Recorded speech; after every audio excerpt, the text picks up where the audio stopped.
وہ کیا کرتا ہے مجھے معلوم نہیں، لیکن میں تو پتھر پر وشواس نہیں کرتا. ماشاءاللہ. مطلب جو ناستک ہیں یا جو نہیں مانتے ہیں، تو میں ان کو سائنس اور سنسکرتی کو کیسے کوریلیٹ کر کے بتاؤں؟ لیکن اس کا ایک پڑوسی ہے جو برہمن ہے، وہ پوچھا کیا سائنس کے ذریعے ثابت کر سکتے کہ خدا ایک ہے؟ سائنس کا کوئی سوال آپ ہم سے پوچھئے جو آپ کو جاننا ہو کہ سائنس یہ کہتا ہے تو شاستر کیا کہتے ہیں. میں کہوں گا یہ تو میرے قرآن مجید میں لکھا ہوا ہے 1400 سال پہلے، سورہ انبیاء میں، سورہ نمبر 21 آیت نمبر 30 میں، اولم یر الذین کفروا، کیا وہ جو لوگ جھٹلاتے ہیں نہیں جانتے ان السماوات والارض، کہ یہ دھرتی اور آسمان جڑے ہوئے تھے، کانزت کلفکناہما، اور ایک دھماکہ ہوا اور وہ علیحدہ ہوئے. السلام علیکم دوستو. اس بہن نے ہندو پنڈت کو سوال کر کے حیران کر دیا. اس بہن نے سوال کیا کہ سائنس کے ذریعے بھگوان کے کیسے پروف کرے. آج اتنے ٹیکنالوجی ہونے کے باوجود بھگوان کو کیوں بلیو کرے، ان کو کیوں وشواس کرے؟ کیا پروف کر سکتے ہیں کہ نہیں؟ کیا بھگوان ابھی بھی ہے؟ ہمارے سمجھ میں ایسے کچھ لوگ ہیں جو کہتے ہیں کہ بھگوان یا اللہ کچھ نہیں ہوتے. یہ پورکو پروس کا کہانی ہے. ہم اس ویڈیو میں جانیں گے کہ ابھی تک سائنس کے ذریعے بھگوان کو پروف کر سکتے ہیں کہ نہیں. ہندو پنڈت اس بارے میں کیا کہا وہ بھی ہم جانیں گے، اور ڈاکٹر ذاکر نائک نے بھی کیا کہا وہ بھی ہم جانیں گے. تو چلیے دیکھتے ہیں. اور مجھے میرا ایک کویشچن تھا آپ سے کہ جیسے کہ ابھی مجھے 1 سال ہی ہوئے ہیں، میں اتنے بھکتی بھاؤ میں ابھی لین ہوئی ہوں بھگوان کے پرتی، اور جیسے کہ میں چاہتی ہوں کہ میں ایک سائنس اسٹوڈنٹ رہی ہوں، تو میں جاننا چاہتی ہوں کہ مجھے اگر سائنس اور سنسکرتی کو کوریلیٹ کرنا ہو تو وہ میں کسی کو اگر مجھے بتانا ہوگا کہ جیسے میں اب ماننے لگ گئی ہوں، اور مجھے کسی کو بتانا ہوگا جو ابھی اتنا نہیں، مطلب جو ناستک ہیں یا جو نہیں مانتے ہیں، تو میں ان کو سائنس اور سنسکرتی کو کیسے کوریلیٹ کر کے بتاؤں؟ سائنس کا کوئی سوال آپ ہم سے پوچھئے جو آپ کو جاننا ہو کہ سائنس یہ کہتا ہے تو شاستر کیا کہتے ہیں. آپ سوال کرتے جائیے، سائنس سے جڑے، شاستروں کے جڑے، ہم اتر دیتے جائیں گے. ایسا تو مجھے کوئی پوچھے گا نہیں، لیکن مجھے اگر کسی کو ریزن دینا ہو کہ بھگوان کو ہمیں کیوں ماننا چاہیے اور کیا ہے ایسی چیز، اس کو اب مجھے تم سائنس سے ریلیٹ کر کے بتاؤ. کیونکہ میں بھی بہت ایسے MNC میں ورک کرتی ہوں اور بہت لوگ مجھے پوچھتے ہیں سوال. ابھی جسٹ میں نے لڈو گوپال جی کو اپنے گھر پہ لے کر آئی، شادی میں مجھے ممی پاپا نے دیے تھے، تو میری ساسو ماں ان کا بہت زیادہ خیال رکھتی تھی. پھر میں دھیرے دھیرے ان کو دیکھ کر میں بھی بھکتی بھاؤ میں آئی، تو اب میں ان کو پرسنلی رکھ رہی ہوں اور میں ان کی بہت سیوا کر رہی ہوں ابھی. تو بس مجھے اس کا آنسر چاہیے تھا کہ اگر کبھی مجھے کسی نے پوچھا تو میں ان کو کیا بولوں گی. آپ نے بہت اچھا سوال کیا کہ ایشور کو کیوں ماننا چاہیے. دیکھیے، ایک اس ویکتی سے آپ ملیں جو ایشور کو نہیں مانتا، پھر وہ ستسنگ سے جڑا اور ایشور کو ماننے لگا، تو ایشور کے نہ ماننے میں اور پھر بعد میں ماننے میں اس سے پوچھو کہ کیا انتر ہے، تو وہ بتائے گا کہ جب نہیں مانتے تھے تب پریشان تھے، اشانت تھے، پر ماننے کے بعد، ایشور کو محسوس کرنے کے بعد من کو شانتی ملی. السلام علیکم، میرا نام سنجے کمار ہے، میں BA سیکنڈ ایئر پڑھتا ہوں. میرا سوال ہے کہ اللہ کو سائنس کے ذریعے سے ثابت کیجئے کہ وہ ایک ہے. بھائی نے سوال کیا کہ سائنس کے ذریعے ثابت کرو کہ اللہ ایک ہے. کیا آپ خدا میں مانتے؟ میں تو مانتا ہوں خدا ایک ہے، لیکن میرے پڑوسی ایک برہمن نے مجھے پوچھا تھا، وہ نہیں مانتا ہے، وہ خدا میں نہیں مانتا ہے. وہ کیا کرتا ہے مجھے معلوم نہیں، لیکن میں تو پتھر پر وشواس نہیں کرتا. ماشاءاللہ. میں ایک ہی خدا پر وشواس کرتا ہوں، بہت اور صحیح. پہلے سے ہی میں ایک ہی خدا پر وشواس کرتا ہوں. ماشاءاللہ. بھائی صاحب کا سوال ہے کہ وہ ایک خدا پہ وشواس کرتے، پتھر کی پوجا نہیں کرتے، لیکن اس کا ایک پڑوسی ہے جو برہمن ہے، وہ پوچھا کیا سائنس کے ذریعے ثابت کر سکتے کہ خدا ایک ہے. اس کا پورا جواب میں پہلے کانفرنس میں دیا تھا، از دا قرآن گاڈز ورڈ، جس میں میں ثابت کیا تھا کہ سائنس کے ذریعے خدا ہے اور خدا ایک ہے. پوری تقریر تقریباً 2 گھنٹے کی ہے، وقت نہیں ہے، میں مختصر سا اس کا جواب دوں گا. اس کے لیے بھی دوں گا جو خدا میں نہیں مانتے، اور اس کے لیے بھی جو انیک خدا میں مانتے. اگر کوئی ناستک مجھ سے پوچھتا ہے اور کہتا ہے کہ خدا نہیں ہے، سب سے پہلے میں اسے مبارکباد دوں گا. کیوں؟ کیونکہ عام انسان اندھ وشواس کر رہے. اس کے والد کرسچن ہے تو وہ بھی کرسچن ہے، والد ہندو تو وہ بھی ہندو، والد مسلم تو وہ بھی مسلم. یہ ناستک سوچ رہا ہے کہ جو میرے والد خدا میں مانتے ہیں ایسے غلط خدا میں نہیں مانتا ہوں. تو وہ سوچ رہا ہے، میں اسے مبارکباد دیتا ہوں کیونکہ اس نے اسلام کا پہلا پارٹ جو شہادت ہے اسلام میں، اس کا پہلا پارٹ کا پہلا بھاگ کہا ہے لا الہ. خدا نہیں ہے. ابھی مجھے ثابت کرنا چاہیے الا اللہ، صرف اللہ، جو میں انشاءاللہ کروں گا، اور اس کے بعد محمد صلی اللہ علیہ وسلم.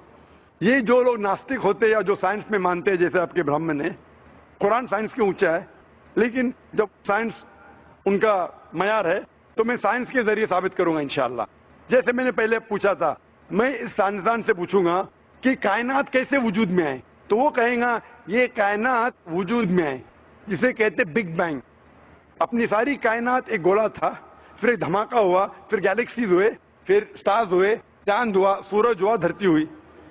میں پوچھوں گا کب پتا چلا، وہ کہیں گا کہ مجھے 40 سال پہلے پتا ہوا. میں کہوں گا یہ تو میرے قرآن مجید میں لکھا ہوا ہے 1400 سال پہلے، سورہ انبیاء میں، سورہ نمبر 21 آیت نمبر 30 میں، اولم یر الذین کفروا، کیا وہ جو لوگ جھٹلاتے ہوئے نہیں جانتے، ان السماوات والارض، کہ یہ دھرتی اور آسمان جڑے ہوئے تھے، کانت فکناہما، اور ایک دھماکہ ہوا اور وہ علیحدہ ہوئے. یہ جو آپ کہہ رہے بگ بینگ، یہ قرآن مجید میں 1400 سال پہلے لکھا ہوا ہے، اسے کون لکھ سکتا ہے؟ تو وہ کہیں گا ہو سکتا ہے یہ فلوک ہے، فلوک غلطی سے آ گیا. آرگیو مت کرو. میں اس سے پوچھوں گا کہ یہ جو اپنی زمین ہے، یہ دھرتی ہے، اس کا شیپ کیا ہے؟ تو وہ کہیں گا پہلے ہم سمجھتے تھے یہ دھرتی ہے، زمین چپٹی ہے، فلیٹ ہے، ابھی ہمیں پتا چلا کہ یہ گول ہے. تو میں پوچھوں کب پتا چلا؟ وہ کہیں گا 1577 میں سر فرانسس ڈریک جب زمین کے گول سیل کیے جہاز میں، اسے پتا چلا کہ دنیا گول ہے. میں کہوں گا آپ کو پتا چلا ابھی 300 سال پہلے، قرآن مجید میں 1400 سال پہلے لکھا ہوا ہے. سورہ نازعات میں، سورہ نمبر 79 ورس نمبر 30 میں، آیت نمبر 30 میں لکھا ہوا ہے We have made the earth as an expanse والارض بعد ذلك دحاها. ہم نے اس دنیا کو بیدوی شکل کا بنایا ہے، بیدے کی طرح بنایا ہے. آج کی سائنس کہتی ہے دنیا پوری گول نہیں ہے، اوپر اور نیچے سے چپٹی ہے بیدوی شکل میں. اور یہ جو دہا ہے یہ آسٹرچ کا بیدا ہے، شتل مرغ کا بیدا ہے. ہم دیکھیں گے آسٹرچ کا بیدا بالکل جیوسفیریکل ان شیپ ہے، دنیا کی شکل کا ہے. تو قرآن مجید میں 1400 سال پہلے لکھا ہے کہ دنیا بیدوی شکل کی ہے جو ہم آج جانتے ہیں.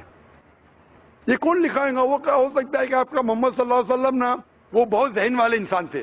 آرگیو مت کرو. دوسرا سوال، یہ چاند کی روشنی خود کی ہے کہ دوسرے کی ہے؟ وہ کہیں گا پہلے ہم سوچتے تھے خود کی روشنی ہے، ہمیں سائنس نے ابھی بتایا 100 سال پہلے، 200 سال پہلے، 300 سال پہلے کہ چاندنی جو چاند کی روشنی ہے خود کی روشنی نہیں ہے، وہ سورج کی روشنی ہے. یہ قرآن مجید میں صرف فرقان سورہ نمبر 25 آیت نمبر 61 میں لکھا ہے کہ اللہ تعالیٰ نے سورج بنایا، اس کی خود کی روشنی ہے، اور چاند ہے جو چاند کی روشنی ہے وہ بوروڈ روشنی ہے، ریفلیکٹڈ لائٹ ہے. یہ کون لکھ سکتا ہے؟ تو وہ آدمی چپ ہو جائیں گے. آرگیو مت کرو، آگے جاؤ. قرآن میں لکھا ہے کہ یہ آسمان کو ہم نے چھت بنایا محفوظ. آج سائنس کہتی ہے کہ جب یہ ریز ہے، دی ریز جو ہے الٹرا وائلٹ ریز، اگر یہ آسمان نہیں ہوگا تو اس سے انسان مر جائیں گے. This filters the U V lights, جس سے انسانیت اور جاندار چیز محفوظ ہے. یہ قرآن میں جن میں 1400 سال پہلے کون لکھ سکتا ہے؟ وہ خاموش رہے گا. اس طریقے سے قرآن میں لکھا ہے واٹر سائیکل کے بارے میں، قرآن میں لکھا ہے بایولوجی کے بارے میں، قرآن میں لکھا ہے باٹنی کے بارے میں، قرآن میں لکھا ہے کہ کس طریقے سے پلانٹس پودے کے بھی جنس ہے، مرد اور عورت. قرآن میں لکھا ہے کہ کس طریقے سے مد مکھی کس طریقے سے شہد لیتی، لکھا ہوا ہے قرآن میں. قرآن میں لکھا ہے ایمبریولوجی کس طریقے سے بچہ پیدا ہوتا ہے، وغیرہ وغیرہ. 1000 سے زیادہ آیتیں سائنس کے بارے میں. میں پوچھوں گا یہ سب کون لکھ سکتا ہے؟ تو اس کا جواب صرف ایک ہی ہو سکتا ہے، وہ ہے اس کائنات کو بنانے والا، اس کائنات کا خالق. اور اس کائنات کا خالق، اس کائنات کے مالک کو ہم کہتے ہیں اللہ. اور قرآن مجید میں لکھا ہوا ہے، قرآن مجید کے ذریعے میں یہ ثابت کرتا ہوں سائنس کے ذریعے. قرآن مجید میں 6000 سے زیادہ آیتیں ہیں، اور ان 6000 آیتوں میں سے 1000 سے زیادہ سائنس کے بارے میں کہتی ہے. اور قرآن مجید میں ایک بھی آیت نے جسے سائنس نے ثابت کیا غلط ہے. اور قرآن مجید میں یہ بھی لکھا ہے سورہ اخلاص میں، سورہ نمبر 112 آیت نمبر 1 میں، قل هو اللہ احد، کہو کہ اللہ ایک ہے. تو قرآن مجید جب سائنس سے نہیں ٹکراتا ہے، سب کچھ صحیح ہے، تو اسے یہ بھی ماننا پڑے گا قل هو اللہ احد، خدا ایک ہے. اگر وہ برہمن ہے تو میں کہوں گا کہ آپ کے چھندوگیہ اپنشد میں لکھا ہے، chapter number 6 section number 2 shloka number 1 میں لکھا ہے ایکم ایودتیم، خدا ایک ہے دوسرا نہیں ہے. آپ کے سوتا اپنشد میں لکھا ہے چیپٹر نمبر 6 شلوکا نمبر 9 میں